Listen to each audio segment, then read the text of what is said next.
गेल्या अनेक दिवसापासून शेतकऱ्यांसह सर्वांनाच प्रतीक्षा असलेल्या वरुण राजाने अखेर दमदार सुरुवात केल्याने बळीराजा शेतीच्या कामाला लागला आहे।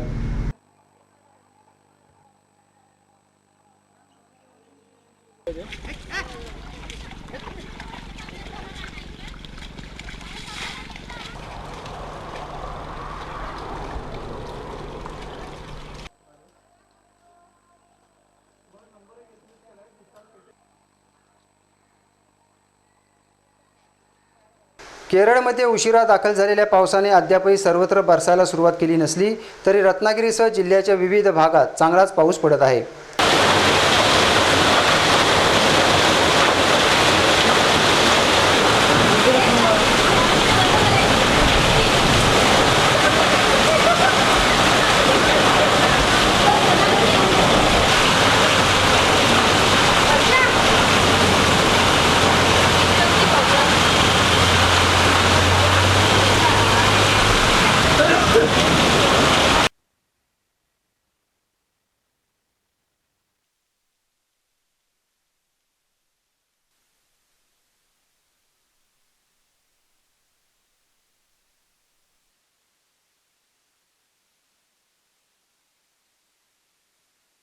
पावसाळ्याच्या सुरुवातीलाच वेगवान वाऱ्यामुळे समुद्र मोठ्या प्रमाणात खवळला असल्याचे दिसून येत आहे।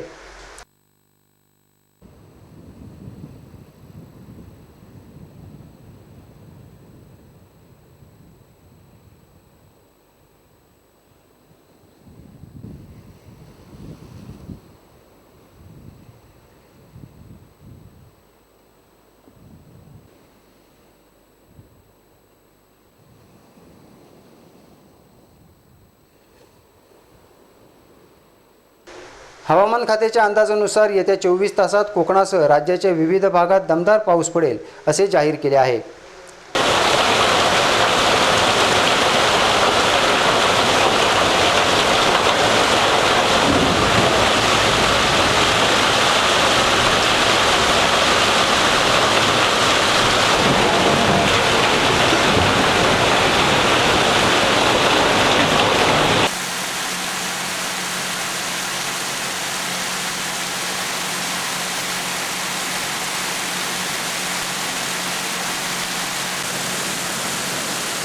दरम्यान समुद्रकिनारी राहणाऱ्या नागरिकांनी भरतीच्या पाण्यापासून सावधानता बाळगावी असे आवाहन जिल्हा प्रशासनातर्फे करण्यात आले आहे।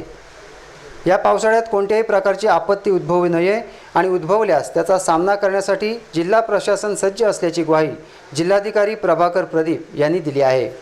पावसाळ्यापूर्वीच्या आपत्ती व्यवस्थापन आराखडा ऑलरेडी तयार झालेला आहे। नॅशनल डिझास्टर मॅनेजमेंट अथॉरिटीच्या डिस्ट्रिक्ट लेवल मीटिंग आम्ही ऑलरेडी घेतलेलं आहे। सर्व संबंधित यंत्रणांना आवश्यक सूचना दिलेल्या आहेत। त्यामध्ये दोन आमच्याकडे मेजर जे इश्यूज आहेत, फ्लडिंगचे इश्यू असतात आणि दुसरा लँडस्लाईडचे इश्यू असतात। म्हणजे फ्लडिंगचे इश्यू तेव्हा होतात तेव्हा आमच्याकडे पाऊस पण जास्त येतात आणि हायटाईडचे सिच्युएशन येतात। सो हायटाईड केव्हा येणार आहे त्याच्या ऑलरेडी आम्हाला डेट्स मिळालेल्या आहेत, सर्व यंत्रणांना सूचना दिलेल्या आहे। अँड पावसाच्या पण आम्हाला वेळेवर बिफोरहँड आम्हाला माहिती मिळणार आहे, तो पण आम्ही सर्व यंत्रणांना देणार आहे आणि सर्वांना सतर्क राहण्यासाठी सूचना दिलेल्या आहे। सर्व नगरपालिका एरियामध्ये सर्व नाले ड्रेन्स क्लीन करून घेण्यासाठी सर्व सीओना सूचना दिलेल्या आहेत। अँड मेजरली यामध्ये लँडस्लाईड अँड फ्लडिंगच्या जर काही झाला त्यामध्ये इमिडिएटली क्विक रिस्पॉन्स देण्यासाठी आम्ही क्विक रिस्पॉन्स टीम पण एक तालुका स्तरावर तयार करण्यासाठी सूचना दिलेल्या आहेत। रत्नागिरी शहर परिसर आणि तालुक्यात पावसाळ्यात आपत्तीबाबत आपण नुकतीच संबंधित खात्याच्या अधिकाऱ्यांसोबत बैठक घेऊन चर्चा केल्याची माहिती आमदार उदय सामंत यांनी पत्रकारांजवळ बोलताना दिली। मी आजच रत्नागिरी शहराची आणि रत्नागिरी तालुक्याच्या ग्रामीण भागाची आपत्ती निवारणाची बैठक घेतली। याच्यामध्ये ग्रामपंचायतीच्या स्तरावर ग्रामसेवक आणि ग्रामपंचायतीचे सरपंच यांची बैठक घेऊन तातडीनं उपाययोजना करावी अशा सूचना तालुक्याचे सभापती महेश महाप यांना दिलेल्या आहेत। आणि रत्नागिरी शहरामध्ये जे नाले सफाई आहे किंवा स्वच्छता आहे ही तातडीनं करण्यात यावी अशा सूचना मुख्याधिकाऱ्यांना देखील दिल्या आहेत। आणि एक मनापासूनचं समाधान आहे की रत्नागिरी नगरपालिकेचं प्रशासन यापूर्वीपासूनच या सगळ्या गोष्टीच्या कामाला लागलेलं आहे। पावसाळ्याला सुरुवात झाली असल्याने नागरिकांनी आरोग्याबाबत योग्य ती खबरदारी घ्यावी असे आवाहन जिल्हा आरोग्य अधिकारी डॉक्टर अनिरुद्ध आठले यांनी केले आहे। दरवर्षीप्रमाणे आरोग्य विभागाने पावसाळ्यात जे वेगवेगळे आजार उद्भवतात त्या दृष्टीनं प्रतिबंधात्मक उपाययोजना आणि खबरदारीची उपाययोजना आपण हाती घेतलेली आहे।